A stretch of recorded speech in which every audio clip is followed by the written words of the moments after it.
Buat Verrel Bramasta, anggota DPR Komisi 10 dari fraksi Partai Amanat Nasional, saya ajak Anda untuk berpikir secara logika yang sehat dan logika yang lurus. Saya ajak Anda berlogika dengan sebuah pertanyaan saja.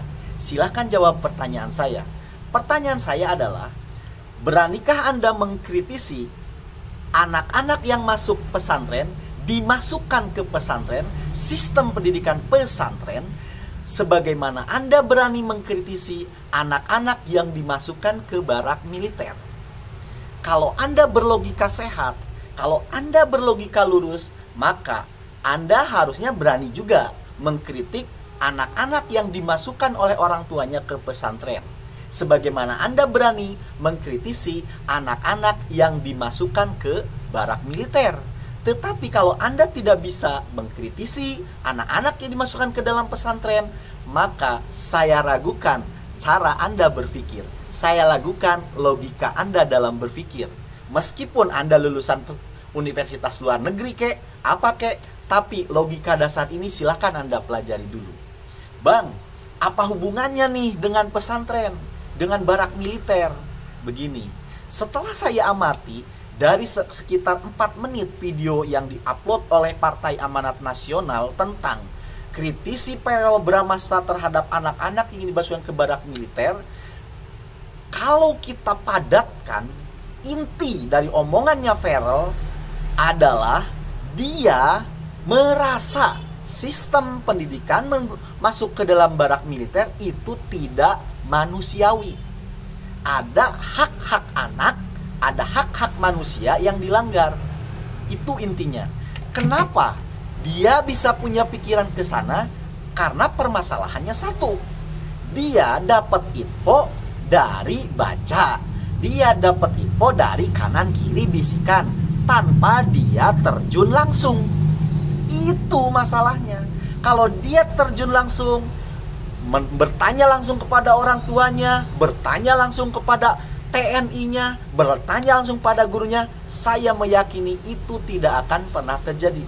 Dan inilah penyakit pejabat di negeri kita. Udah DPR mah kobra aja. Kerjanya. Iya, kobra nggak bisa nanam. Iya, bukan, kalau DPR itu kobra, posisi di hutan itu kan, kerjanya cuma nakut-nakutin aja. Dia nggak bisa nanam. Dia kan hanya menyetujui aja kerjanya. Tapi yang paling bahaya kobra kerjasama sama dirjen. Menteri yang mengkritisi, membuat kebijakan bukan hasil terjun langsung, tapi hasil dari bisikan kanan kiri. Apa hubungannya dengan anak yang dimasukkan oleh orang tuanya ke pesantren? Begini, tujuan orang tua memasukkan anaknya ke pesantren biar apa? Biar soleh. Soleh itu apa sih? Soleh itu mental, sifat baik ataupun mental. Artinya ketika orang tuanya memasukkan anak ke dalam pesantren, itu tujuannya adalah untuk membina mentalnya. Apakah di dalam pesantren tidak ada pelanggaran HAM? Jangan bilang tidak ada. Saya lulusan pesantren. Di sana ada pelanggaran HAM. Apalagi nih, yang dimasukkan ke dalam pesantren ada yang belum genap 7 tahun. Ada yang lulusan SD. Yang masuk ke barak militer itu sudah dewasa. Minimal SMP. Ya kan? Itu ada hak-hak anak tuh yang dilanggar di situ. Tetapi kan tujuannya mulia, untuk membina mental. Nah, sekarang tanya kepada orang tua yang anaknya masuk ke dalam barak militer. Apa tujuan bapak ibu anaknya disetujui masuk ke barak militer? Biar mentalnya baik, biar soleh. Apa terus bedanya apa dengan anak yang masuk ke dalam pesantren dengan yang masuk ke dalam barak militer? Tapi kan bang, di barak militer nanti pakai sistem militer. Di pesantren sama. Saya itu lulusan pesantren. Di pesantren sama. Saya dididik push up, saya dididik merangkak.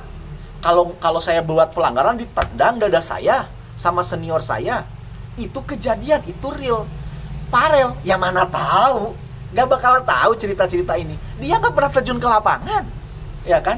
Saya langsung mengalaminya. Itu penyakitnya tuh. pejabat di negeri kita.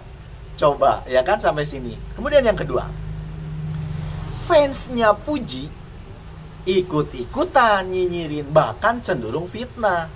Katanya kita-kita ini yang belain kebijakannya Deddy Mulyadi yang direalisasikan oleh Bupati Purwakarta itu adalah buzzer, begitu loh. Nah,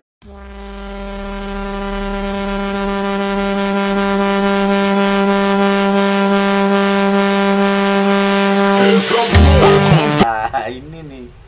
Ya, daripada lu ya nih fansnya Puji, fansnya Ferrell ngomentari hal-hal yang sudah, kebijakan yang sudah dicintai rakyat, mending lu nih, lu semua nih fansnya Puji, fansnya Ferrell, udahlah suruh Ferrell sama Puji joget-joget TikTok aja.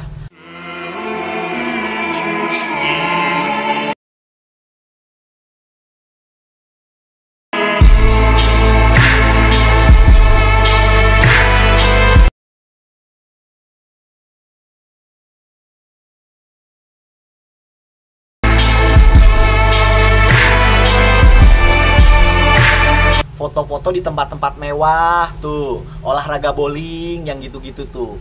Udah, kayak gitu-gitu aja. Dan memang cocoknya begitu. Lu sebagai fansnya kan itu yang lu lihat, ya kan? Mana lu fansnya Puji, fansnya Ferrell ngomongin tentang kebijakan masyarakat yang bermanfaat untuk masyarakat? Gak ada. Lu main yang diposting juga gua lihat lu di media sosial lu. Ya kehidupan glamornya Ferrell sama kehidupan glamornya si Puji, iya kan? Gitu aja kan? Lu ngapain lu nyenggol-nyenggol kita dianggap buzzer? Buzzer dari mananya lu? Kita mah ngomong begini bener-bener murni karena kepedulian kita terhadap sosial, iya kan? Bukan kayak lu, buset. Lu kalau idola lu buat salah, dibenerin, bukan malah didukung kesalahannya. Lu sama aja menjerumuskan idola lu. Sorry ya, gua kagak dibayar. Ingat itu. Terima kasih karena sudah menyimak, semoga bermanfaat.